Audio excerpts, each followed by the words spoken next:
We're going to keep it 100% real today. I have a confession to make. I have bought a fake watch before. Has anyone ever bought a fake watch, a fake belt, a fake purse? Lesson I learned is never buy a watch from someone who's running while they're trying to sell you a watch. What's going on, guys? My name is Minh with What's a Mortgage. Welcome to our channel. The goal of our channel is to simplify home ownership. And tonight we are going to go over fake loan approvals.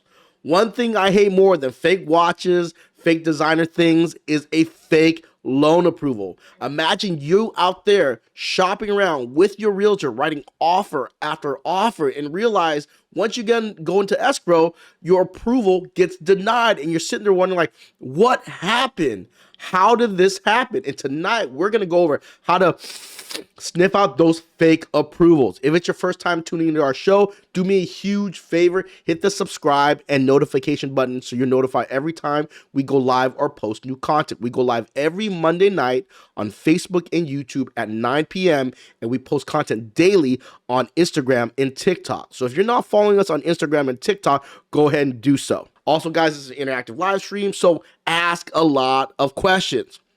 Let's get into it. Let's talk about these fake loan approvals. Let me tell you a story about a client first. We had someone reach out to us while they were in escrow, and they told us they were pre-approved at a builder. It blows my mind it happened at a builder. They went to a builder, they got on the list, and the builder pre-approved them. Let me tell you the first time to sniff out a fake loan approval. If the loan has been pre-approved, why are you asking the people to pay off debt? If you're asking the consumer to pay off debt, most likely that loan is not approved. If you've been approved, normally they want you to be stealth, sit still, not go out there and do a bunch of crazy things. But they had this client pay off debt. Months down the road, they had to pay off $9,000 in debt. And now the appraisal's done. And all of a sudden, they're not approved at what they were looking for. And they have to come in with more money. They just came out of pocket, $9,000. And now they got to come out of pocket more just to close the loan. If they don't, the loan would be denied and canceled. And imagine the builder,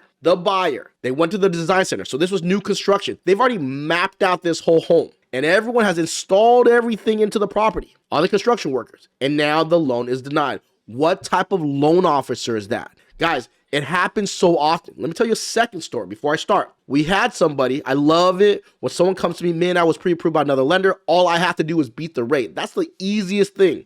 We beat the rate, they get into escrow, and they realize this is a BS approval, another fake approval. And now they're going to lose their deposit or they have to back out. But think about the realtor. All the offers they wrote up, all the times they were called last minute to run to a house, to write an offer, for another fake loan approval. All right, guys, tonight we want to avoid that. And it's happening so much right now. As you're out there shopping for a home, or if you're a realtor, you want to avoid these fake approvals. So before we get into fake approvals, let's talk about the 5 types of loan approvals that they offer out there. So you have to understand the different types of loan approvals so you understand which one is fake, which one is real. So the 5 types of approvals. First, there is the manual underwritten approval. That's Dave Ramsey's golden goose, and we'll go over that in a second. The automated underwriting approval, the pre-approval letter, the underwritten conditional approval, and last but not least, the final clear to close approval. So these are the 5 approvals you're going to witness out there. And you want to be able to see which one you get and how to sniff out, is that a real one or not? Let's talk about Dave Ramsey. Before we go to his slide, let's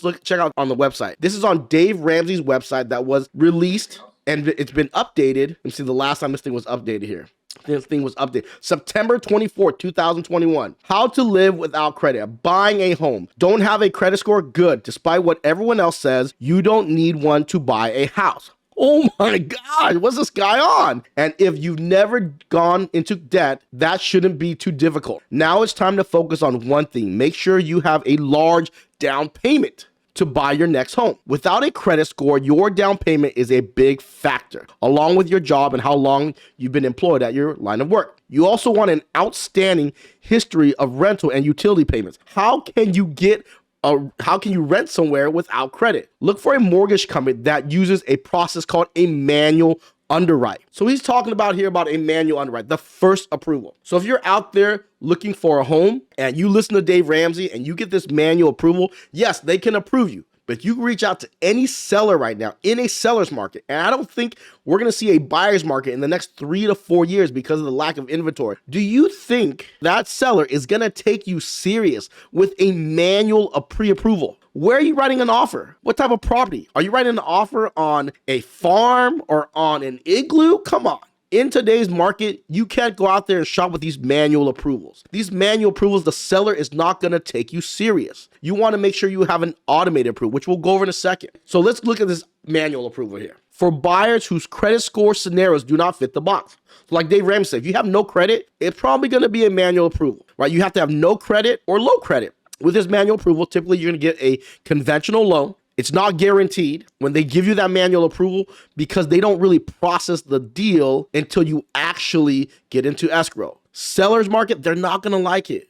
You're going to need a big down payment. So with a manual approval, you got to save a huge down payment. Also, low debt to income ratio, which means you qualify for less home. And it's hard to find a bank. And conveniences, Dave Ramsey has a link to a mortgage company that does a manual approval. I guess who he's doing business with. Probably sure he's doing it with that company. That's why that company is offering these manual approvals. And also with these manual approvals, having credit below for government loan. If you didn't go with a conventional loan, you want to go with a government loan, you need to have a credit score. But if your credit score is under 580, big down payment, low DTI, it gives you so much uncertainty. When you're going with a government loan with manual approvals right now, not a lot of sellers are going to review it. They're going to require a big down payment and a low DTI. So for conventional, you can go without a credit score. If you can find a way to rent somewhere and they're going to document your rent, they can use the rent as a non-traditional trade line. But imagine right now, if you were the seller yourself, would you accept a pre-approval that was a manual approval? There's so much uncertainty. So if you see someone offering you a manual approval, most likely I would focus on how to get an automated approval and stay away from the manual ones. Because even though you can get pre-approved, it would be hard to motivate a seller to accept your offer. So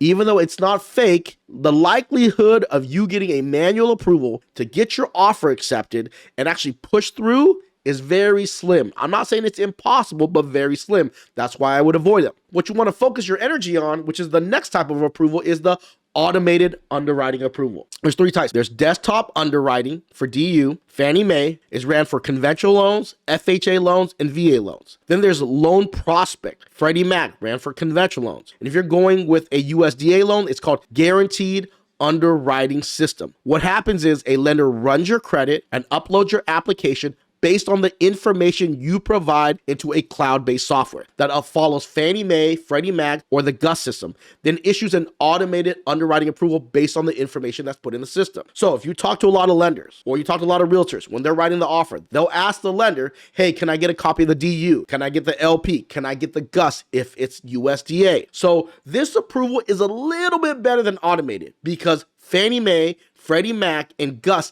has scrubbed the credit, which means they've already viewed the credit. And through their system, by credit alone, they can say, hey, this person has a high chance to get their offer accepted. But the one problem that I don't like with these automated is it's based on the loan officer's application. Let's look at the pros and cons here. So it's analyzing your credit, which increases your chance of getting the loan, predicts what condition the underwriter will ask the buyer before approving the loan. And that's really important. So when you get a DU or an LP or a GUS approval, there's going to spit out an approval list. So whatever the loan officer puts on your application, the DU, LP, the automated system spits it out and will give a condition list to verify whatever was on the application. So at least you know the loan can be approved, and these are the conditions you will have to complete for the lender to issue the money. Here's the con. The application is based on the loan officer's judgment. DU also doesn't catch the debts and large deposits. So if you're trying to show some bank statements, if the lender puts they have X amount in the bank, the lender doesn't really source it in the deposit. So a lot of times when the lender puts what's on the bank statement,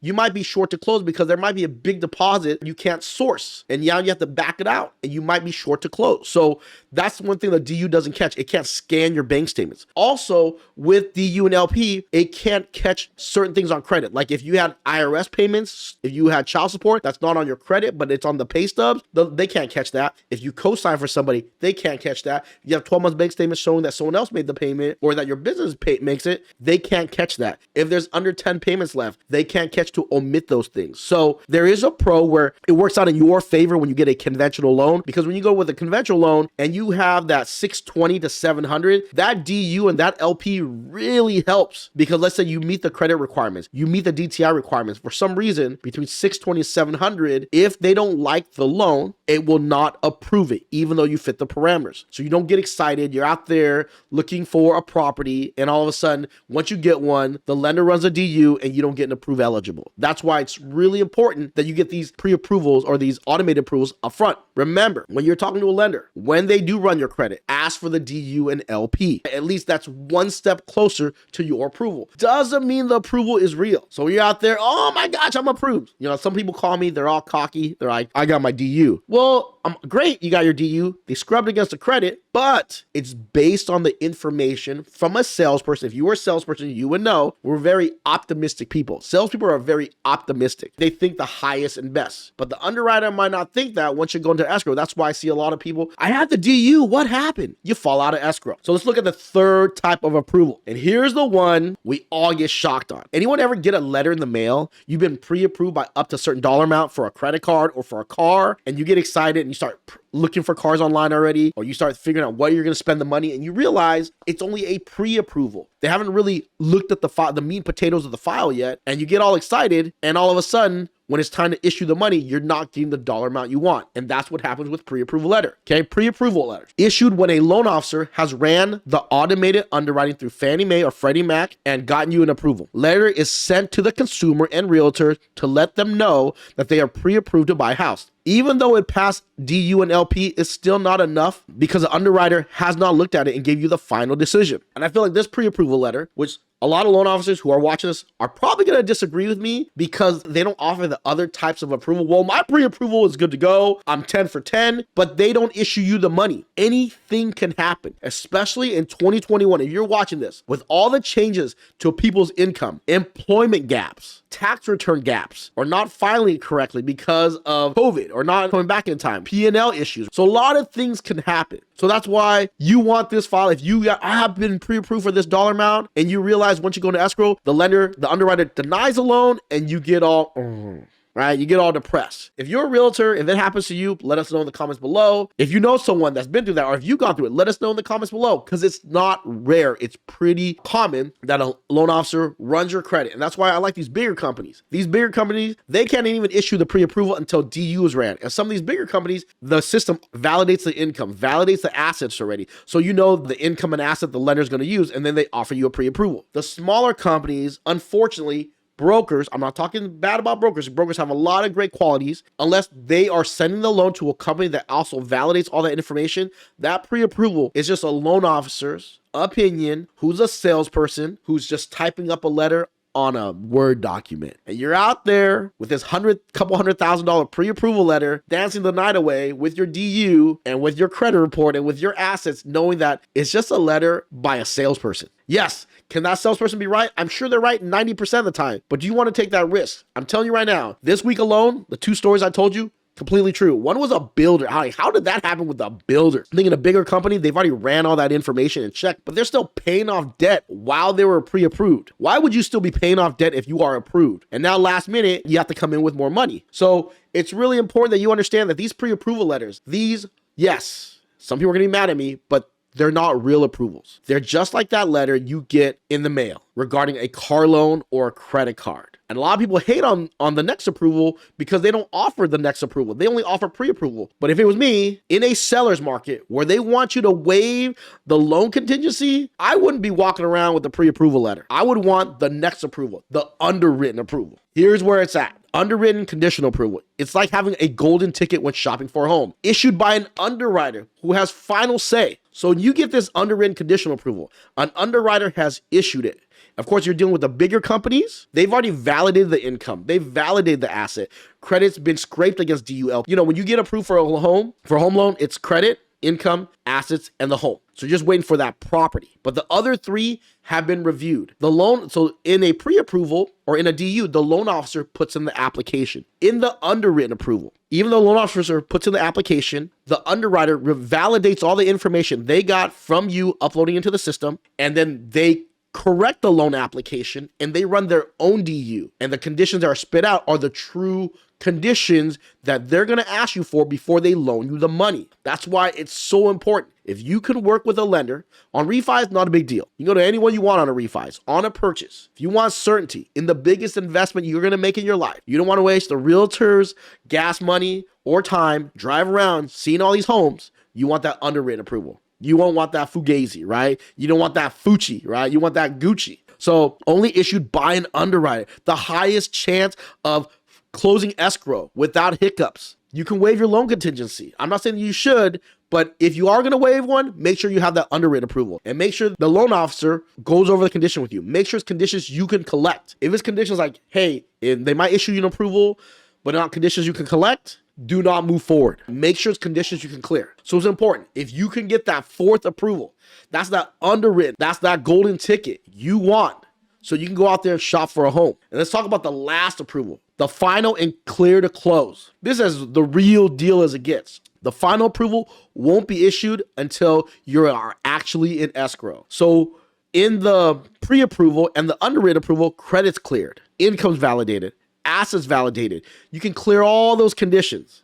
But the final one will be the appraisal. Once the appraisal comes in, it comes in value, or if it doesn't, you've negotiated to come in with a difference, and you actually have the assets in the bank to verify that, and the loan is locked, so you know the exact DTI. Now you get a final and clear to close approval. That's when you know. You can probably tell your landlord, bye, Felicia. I would not say bye, Felicia, unless you have that final clear to close approval. Do not be waving. Do not be sending selfies. Oh, my new home, my dream home. You do you, me do me, living my best life. Don't do any of that unless you get the final clear to close approval. Issues all the conditions by an underwriter.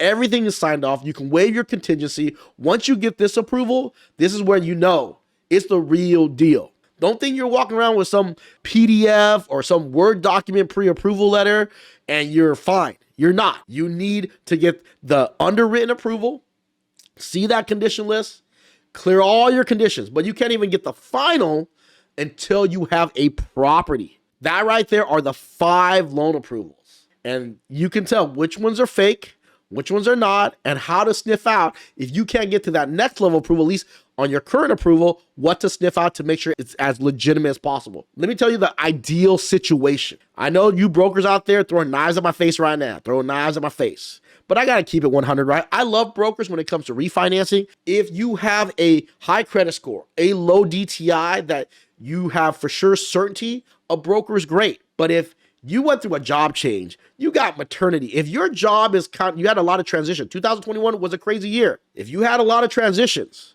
overtime got dropped, now it's increased, right? Bonus, commission, part-time job, you changed jobs. You don't want to risk it with a pre-approval. You want to get that underwritten, okay? So here's the ideal situation. Run credit with the lender. You got to run credit or they can't issue anything that's real. Provide all documents along with your application. Make sure all the documents are updated and not outdated. Remember, updated and not outdated. Have the lender issue you a DU and LP. And you want to see a copy of that thing. You want to be like these other, like I said, that new construction person that didn't see the LP and DU and they fell in love with the house. And think about, if I was the lender's boss, I would be upset because they went to the design center and they've already pimped out the whole property with what they want it to look like. And now if they don't go through with it, that house has all these upgrades that someone else might not want. So you want them to issue that pre-approval letter. So you have your pre-approval, you have your DU, you have your LP, you want to give them 3 days. Hey, give me that underwritten approval. If you can't, look at that DTI on your DU. Make sure that DTI is in the low 40s, high 30s. If you're in that area, most likely you're good. But you're hitting that 45 and above, I would want to see that underwritten approval. Or ask the lender, when you did my pre-approval, did you validate my income? Is my income validated? Which means that's the income the bank's going to use. Don't give me the income that you see in your eyes. Don't eyeball my income. You want that income validated. Once you get that underwritten approval, you want to clear all those conditions. You want to go down the line, right?